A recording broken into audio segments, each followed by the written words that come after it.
बड़े अरमानों के साथ थोड़े से सिक्के लेकर विमलावती शॉल खरीदने आई थी।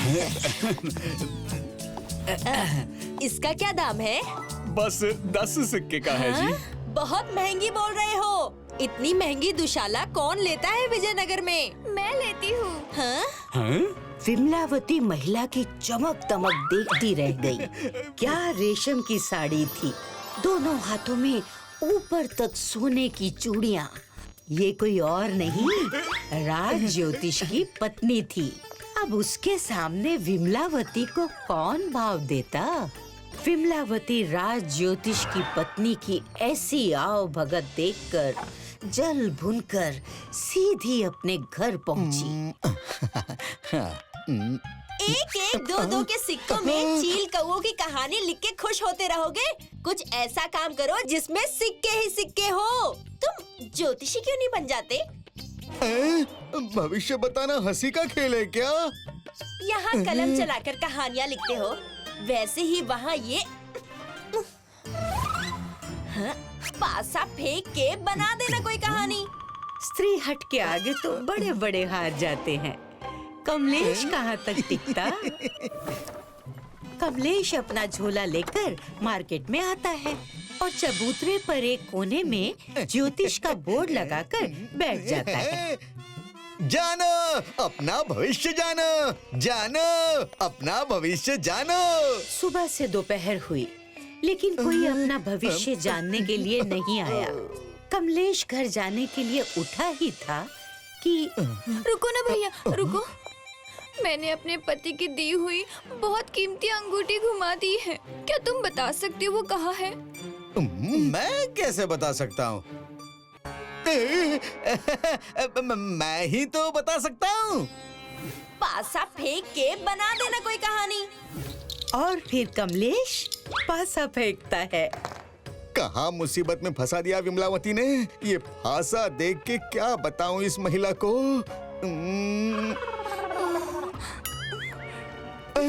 ये तो माचिस की डिबिया जैसा है। माचिस? हाँ, माचिस। हाँ, माचिस। मुझे याद आया, मैंने माचिस की डिब्बी में अंगूठी छुपाकर अलमारी में रख दी थी। धन्यवाद भैया।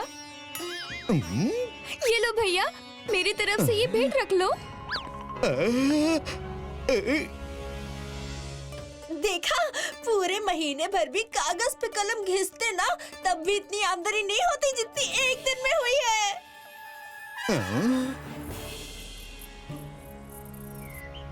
क्या चोरी हो गई?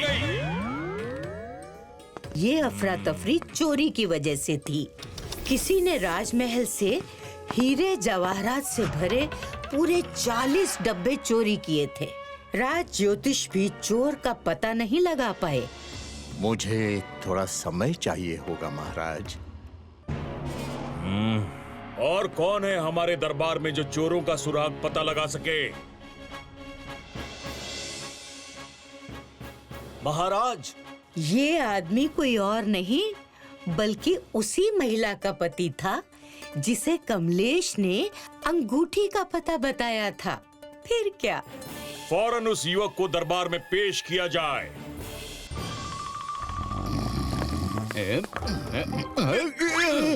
अरे कौन हो? कहाँ ले जा रहा हो मुझे?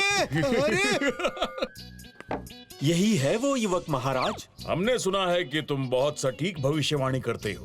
बताओ, राजमहल में चोरी किसने की? स्मरण रहे, भविष्यवाणी गलत हुई तो काल कोठरी में डाल दिए जाओगे।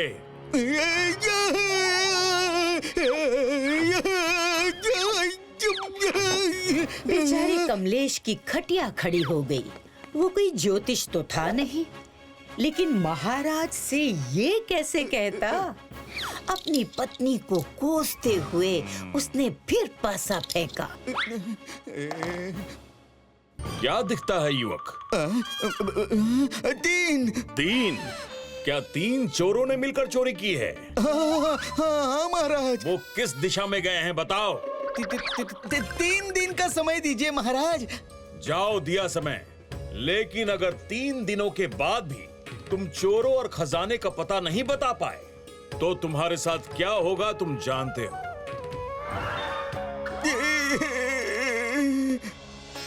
कमलेश ने 3 दिन का समय चोरों का पता बताने के लिए नहीं, घर के पकवान खाने के लिए मांगा था। वो ज्योतिष तो था नहीं, लेकिन जानता था कि 3 दिन के बाद तो उसे काल कोठरी की हवा खानी ही पड़ेगी। कमलेश काल कोठरी की हवा खाने से पहले अपने मनपसंद लड्डू खा लेना चाहता था। ये सब मेरे लालच की वजह से हुआ। हम भाग नहीं सकते। नहीं विमला, कोई फायदा नहीं। बस 3 दिन ही है मेरे पास। अब तो रोज ये बचे हुए 3 लड्डू खाऊंगा और महाराज से क्षमा मांगकर खुद ही काल कोठरी में चला जाऊंगा। वहीं दूसरी तरफ चोरों को भी इस बात की भनक थी कि कोई महाराज को उनका पता बताने वाला है। मूंगी, अगर उसने सचमुच महाराज को हमारा पता बता दिया तो? ना किसी ने हमें महल में जाते देखा, ना वहाँ से कुछ चुराते देखा, फिर वो कैसे हमारा पता बता सकता है? चोरों की मंडली में तय हुआ कि वो कमलेश के घर पर नजर रखेंगे।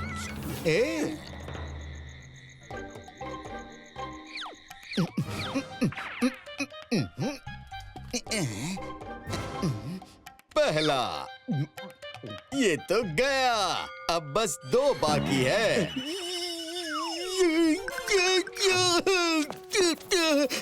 कमलेश लड्डुओं की बात कर रहा था, लेकिन चोरों के साथी को लगा कमलेश ने उसे देख लिया। अगली रात दूसरा चोर कमलेश पर नजर रखने आया। आज दूसरा भी गया जी। उसकी अगली रात चोरों का सरदार खुद सच्चाई का पता लगाने के लिए आ गया। मजा आ गया विमला, ये आखिरी लड्डू भी गया। देखा मूंगी, कितना शातिर है ये। हम जैसे छोटे चोर उसके लिए लड्डू है। कल मैं महाराज को सारी सच्चाई बता दूंगा। चोरों को लगा कमलेश उनका पता महाराज को देने वाला है। माफ कर दो भाई, हमसे गलती हो गई। महाराज को कुछ मत बताना। यहाँ कमलेश को पता चला कि वो 3 दिनों से जिन 3 लड्डुओं की बात कर रहा था, चोरों को लगा वो उनकी बात कर रहा है। कमलेश का लक बाय चांस इस बार भी चल गया था। चोर वहाँ से चोरी के खजाने का पता बताकर उल्टे पैर भागे।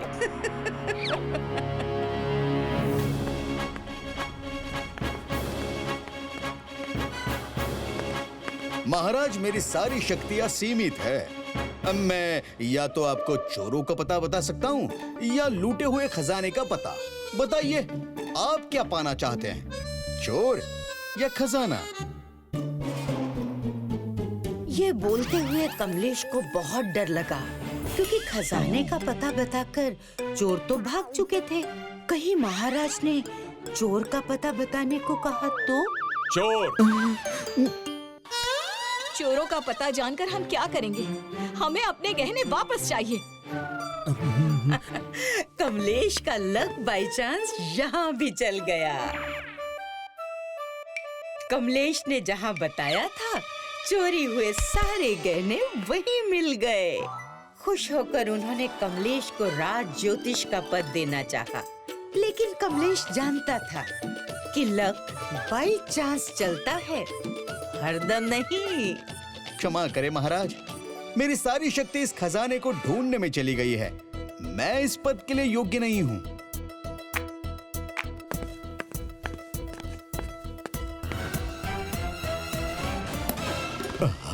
उसके बाद कमलेश ने फिर कभी भविष्यवाणी नहीं की, ना उसकी पत्नी ने ही जिद की।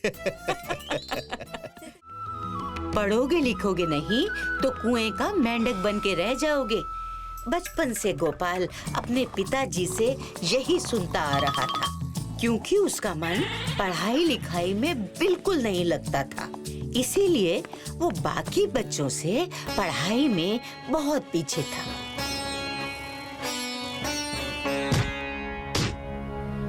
देखते देखते गोपाल बड़ा हो गया। उसके पिताजी ऊपर चले गए उसकी शादी भी हो गई, पर उससे पढ़ाई नहीं हो पाई, जिसके कारण उसके पास कोई काम नहीं था और उनकी जिंदगी बहुत ही कठिनाइयों से गुजर रही थी। पूरा दिन सोते रहते हो, कुछ काम धाम करते नहीं।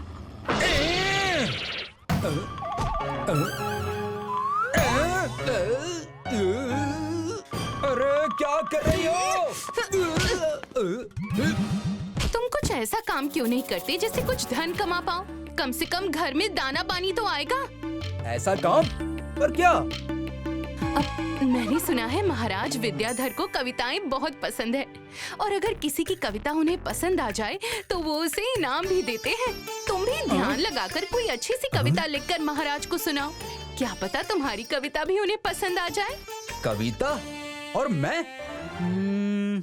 इसके ताने सुनने से अच्छा है कविता ही लिख लूं। अब ठीक है, मैं कोशिश करूंगा। अगली सुबह गोपाल नहा धोकर कविता लिखने के लिए एक पेड़ के नीचे बैठ गया, पर पढ़ाई तो उसने की ही नहीं थी कभी, इसीलिए उसके दिमाग में कविता क्या, एक शब्द भी नहीं आ रहा था। तभी उसकी नजर तालाब के किनारे एक सूअर पर पड़ी, जो जोर जोर से अपनी पीठ एक पेड़ में घिस रहा था। उसे देखते ही गोपाल बोल पड़ा, इतना ज्यादा घिसने से प्राण संकट में पड़ सकते हैं। वाह वाह वाह वाह, क्या कविता है। इतना ज्यादा घिसने से प्राण संकट में पड़ सकते हैं। ये कविता महाराज को जरूर पसंद आएगी। और इसी लाइन को कविता समझकर एक पत्ते में लिख लिया। अब अपनी कविता जाकर महाराज को सुनाता हूँ। रुको। अरे अरे अरे, कहाँ चले आ रहे हो? मुझे महाराज से मिलना है। महाराज से मिलने का समय समाप्त हो गया है, अब उनके विश्राम का समय है। चलो जाओ यहाँ से। क्या करूं? अगर कविता सुनाए बिना वापस गया तो मेरी पत्नी मुझे बहुत डांटेगी। कुछ उपाय करता हूँ। मेरे पास महाराज के लिए एक जरूरी संदेश है। किसी तरह आप ये संदेश उन तक पहुँचा दे।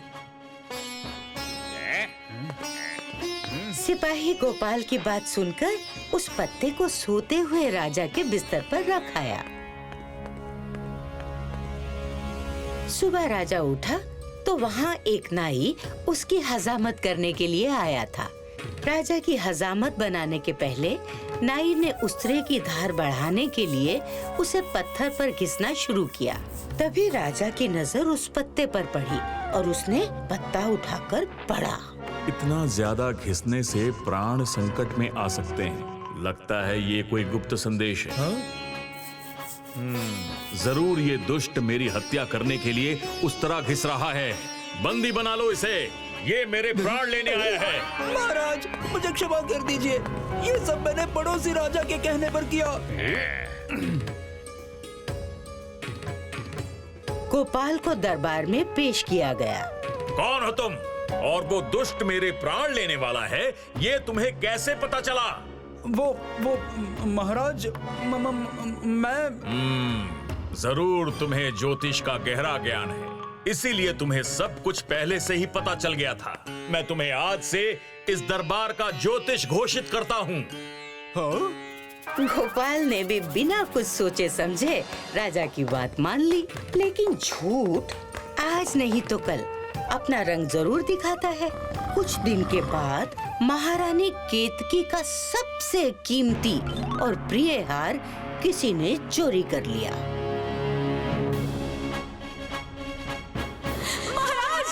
महाराज, मेरा प्रिय हार किसी ने चोरी कर लिया। शांत महारानी, वो हार किसी भी तरह मैं आपको वापस दूंगा। सिपाहियों, गोपाल को पेश किया जाए। महाराज, आपने मुझे बुलाया? गोपाल, जिस तरह तुमने अपनी ज्योतिष विद्या से मेरे प्राण बचाए थे, उसी तरह अपनी विद्या से पता करो कि महारानी का हार चुराने की गुस्ताखी किसने की है।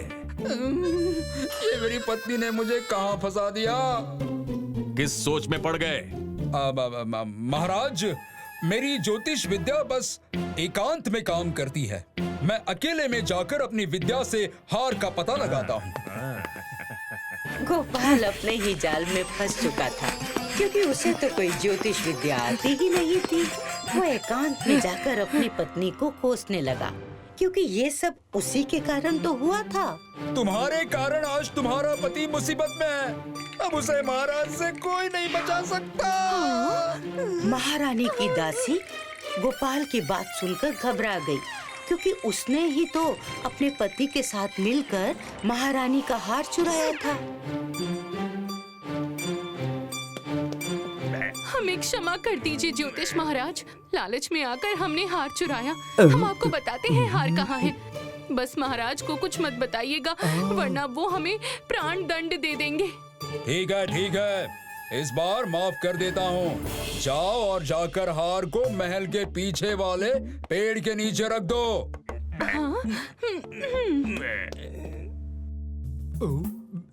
बच गए। महाराज की जय हो। महाराज, मैंने पता लगा लिया है। हार राजमहल के पीछे वाले पेड़ के नीचे है। मैंने सिपाहियों को भेज दिया है। महाराज, गोपाल सही कह रहा है। ये रहा महारानी का हार। वाह गोपाल वाह, तुम्हारी ज्योतिष विद्या सच में अद्भुत है। गोपाल किस्मत से फिर बच गया, लेकिन अब भी उसकी मुश्किलें और बढ़ने वाली थीं, क्योंकि उसकी ज्योतिष विद्या के चर्चे आसपास के राज्यों में भी शुरू हो चुके थे। महाराज, मुझे महाराज हिमाबिंदु ने भेजा है। सुना है आपका ज्योतिष गोपाल बहुत ही ज्ञानी है। हमारे महाराज इसकी पुष्टि करना चाहते हैं, इसीलिए उन्होंने मुझे भेजा है। सही सुना है। बताओ क्या जानना चाहते हो? अगर गोपाल अपनी विद्या से ये बता दे कि इस डिब्बे में क्या है, तो फिर मैं मान जाऊंगा इसकी विद्या को।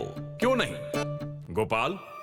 गोपाल एक बार फिर फंस गया और उसे अपने पिताजी की कही हुई बात याद आई।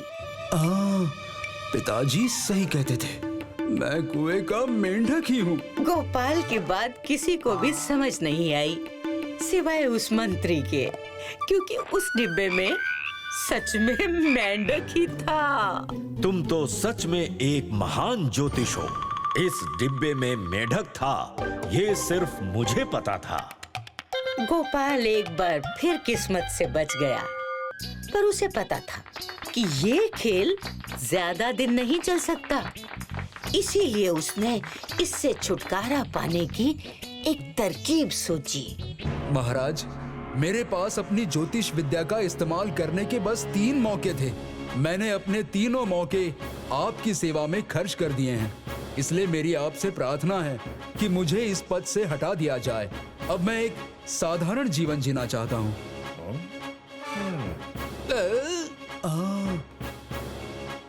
राजा ने उसकी बात मान ली और उसको ढेर सारा सोना चांदी देकर विदा कर दिया। If you like this video, subscribe to our channel Murthy Media.